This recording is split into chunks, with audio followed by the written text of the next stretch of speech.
ప్రధాని మోదీ ఐరోపా పర్యటనలో ఉన్నారు. ఈ పర్యటనతో ఒక సరికొత్త రికార్డును సృష్టించారు. ఈ 12 ఏళ్లలో ఇది 100వ విదేశీ పర్యటన. ప్రొఫెసర్ గారు, బహుశా ఏ భారత ప్రధాని ఇన్ని విదేశీ పర్యటనలు చేసి ఉండరు. మరోవైపు మోదీ విదేశాంగ విధానం మీద కూడా కొన్ని విమర్శలు వస్తూ ఉంటాయి. విశ్వగురు మోదీ ఇన్ని పర్యటనలు చేస్తూ ఉంటారు, కానీ విదేశాంగ విధానం, ఫారిన్ పాలసీ విషయంలో మాత్రం వీక్ అని చెప్పేసి కాంగ్రెసే విమర్శిస్తూ ఉన్న పరిస్థితి. సో ఏంటి సార్ ఈ Modi? Foreign policy, diplomacy is not statistics. నువ్వు ఎన్నిసార్లు విదేశాలకు వెళ్ళడం అనేది క్రైటీరియా కాదు. వాట్ డిడ్ ఇండియా అచీవ్ అన్నది క్రైటీరియా. ఎస్, వెళ్ళారు, అది మంచిది, సంతోషం.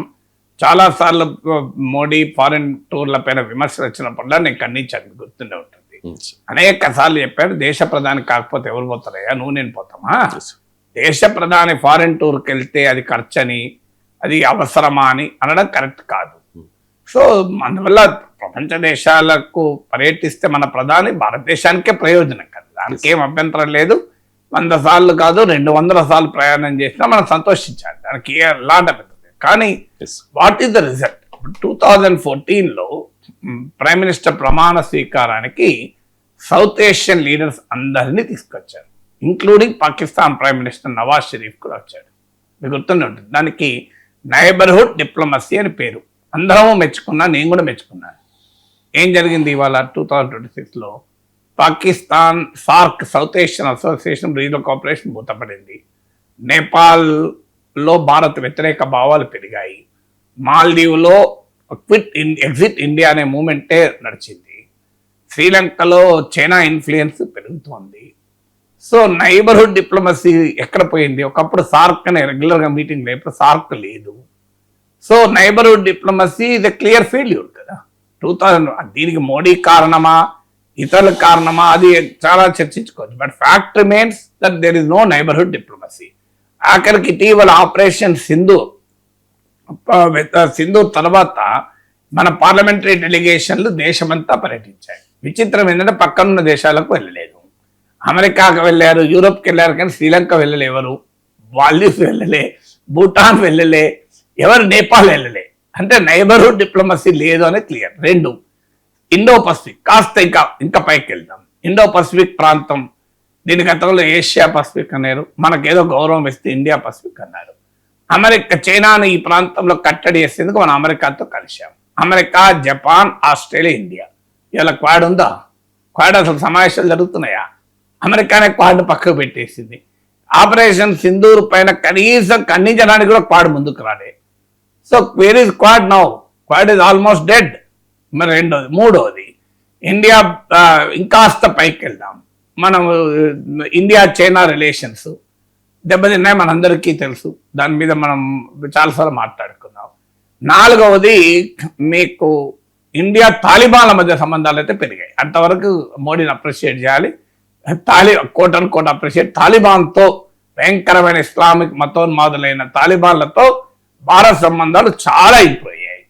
మీరు గమనించండి, ఇటీవల పరిణామాల తర్వాత ఆపరేషన్ సింధూర్ సమయంలో పాకిస్తాన్ తుర్కీ నెక్సెస్ చూసాం. ఈ వెస్ట్ ఏషియా వార్తో పాకిస్తాన్, తుర్కీ, సౌదీ అరేబియా, ఖతార్ నెక్సెస్ చూసాం. సౌదీ అరేబియాకు పాకిస్తాన్కు మధ్య చాలా పెద్ద డీల్ కుదిరింది, నాటో తరహా ఒప్పందం కుదిరింది. ఇది ఇండియాకి ఎంత ప్రమాదకరం. ఈ డీల్లో సౌదీ పాకిస్తాన్తో తుర్కీ కూడా కలుస్తోంది.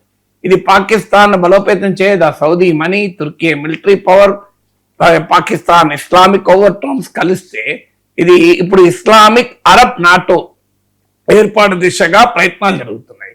అదే జరిగితే ఇండియాకు పెద్ద ఛాలెంజ్గా మిగిలిపోతుంది. తర్వాత మీరు గమనించండి, అమెరికాకు పాకిస్తాన్కు మధ్య రిలేషన్స్ బ్రహ్మాండంగా పెరిగాయి ఈ మధ్య కాలంలో. పశ్చిమాసియా వార్లో ఇండియా ప్రేక్షక పాత్ర వహించింది, కంప్లీట్లీ నో రోల్. పాకిస్తాన్ కీలక చొరవతో ఒప్పందం కుదురుతోంది. ఇంత పెద్ద దేశం ఎక్కడా మనం మాటలేదు, ముచ్చట్లేదు మనం. So India middle east economic corridor ఎక్కడ పోయింది? I2U2 India, Israel, United states, UAE ఎక్కడ పోయింది? ఇండియా రష్యా రిలేషన్స్ మాత్రం బలపడ్డాయి. అమెరికా ఒత్తిళ్లను కూడా ఎదిరించామనుకుంటే చివరకు మళ్ళీ అమెరికాతో డీల్ కొరకు మనం రష్యన్ ఆయిల్ కొనడం కూడా ఆపేశాం మధ్యలో. మళ్ళీ ట్రంప్ ఓకే అన్నాకనే కొనడం మొదలు పెట్టాం. ఇరాన్తో రిలేషన్స్ కంప్లీట్గా క్లోజ్ చేసుకున్నాం. ఇరాన్తో ఆయిల్ ఇంపోర్ట్స్ ఒకప్పుడు జీరోకి వచ్చాం. ఇండియా అమెరికా రిలేషన్స్ ఏమైనా బాగున్నాయా అంటే H1B వీసాల పైన చూస్తున్నాం, ఇండో యుఎస్ ట్రేడ్ డీల్ మీద చూస్తున్నాం, ఆఖరికి డిప్లొమసీలో చూస్తున్నాం. మనం చచ్చిపోయిన ఎకానమీ అంటున్నాడు, ప్రపంచంలో ఎక్కడా లేని టారిఫ్లు మనపైన విధిస్తున్నాడు. సో ఆఖరికి మన సేలర్స్ ను కూడా అమెరికా మిలిటరీ దాడులు చేసి మార్కో రుబియో బరాబర్ చంపుతామంటున్నాడు. సో ఇంతకని ఎక్కడ మరి ఏదో ఇండియా ఫారిన్ పాలసీ సక్సెస్ అయితే చెప్పండి. ఇప్పుడు నేను మీకు అన్ని ప్రాంతాలు చెప్పాను. So where did it India success? ఇప్పుడు యునైటెడ్ నేషన్ సెక్యూరిటీ కౌన్సిల్ ఇండియాకి ఏమన్నా పర్మనెంట్ మెంబర్షిప్ వచ్చిందా? రాలేదు. So where did India achieve? Venezuela పైన కనీసం మాట కూడా మాట్లాడలేకపోయాం. ఖమేనీని చంపితే 3 రోజుల దాకా సంతాపం కూడా తెలపలేకపోయాం. ఇరాన్లో చిన్నారులు చచ్చిపోయినా మాట్లాడలేకపోయాం. గాజా పాలస్తీనా అంశాన్ని కంప్లీట్గా వదిలేసాం. ఎక్కడ ఇజ్రాయెల్తో రిలేషన్స్ పెరిగాయి. ఈ రెండే కదా మనకు కనబడేది. నాకు చెప్పండి, ఈ 12 ఏళ్లలో ఇజ్రాయెల్ తాలిబాన్ మినహా మరే దేశంతో భారత్ సంబంధాలు బాగా మెరుగాయో చెప్పండి. సౌదీ యుఏఈ లాంటి దేశాలతో సంబంధాలు పెరిగాయి అంటారు, కానీ మనకన్నా ఎక్కువ పాకిస్తాన్తో పెరిగారు వాళ్ళు. ఇంకా ప్రమాదకరం కదా. సో ఓకే, మనతో పెరగడం సంతోషం, కానీ మనకన్నా ఎక్కువ పాకిస్తాన్తో పెరగదు. వాళ్ళతో ఏకంగా నాటో తరహా డీలే కుదుర్చుకున్నారు కదా. సో అందువల్ల మరి పోనీ గ్లోబల్ ఇష్యూస్లో మన ఎవరైనా పట్టించుకుంటున్నారా? ఇంత వెస్ట్ ఏషియా వార్ జరుగుతుంటే ఆ కన్వర్జేషన్లో, ఆ డిప్లొమసీలో ఇండియా ఇస్ కంప్లీట్లీ ఆబ్సెంట్ కదా. బ్రిక్స్ లాంటి వ్యవస్థలు ఉండే, ఒకప్పుడు అవి అమెరికా ఆధిపత్యాన్ని ప్రశ్నించే స్థాయిలో ఉండే. ఇవాళ పరిస్థితి ఏంటి? బ్రిక్స్ ట్రంప్ దెబ్బకు అసలు బ్రిక్స్కి మనమే ప్రెసిడెంట్. అన్ఫార్చునేట్లీ మనం దాన్ని దాదాపు కోల్డ్ స్టోరేజ్లో పెట్టాం బ్రిక్స్ను ఇవాళ ఒక బలమైన ఒక దశలో ట్రంప్నే భయపెట్టించిన వ్యవస్థ కదా అది. అలాంటి బ్రిక్స్ ఇండియా నాయకత్వంలో ఇప్పుడు ఖాళీగా కామ్గా అయిపోయింది కదా. సో వేడిడి వచ్చే నాన్ మూమెంట్ దాదాపు లేదు. సో నాకు tell me except good relation with Israel and Taliban, ఇక మిగతా ఎవరితో సంబంధాలు పెరిగాయో నాకు చెప్పండి.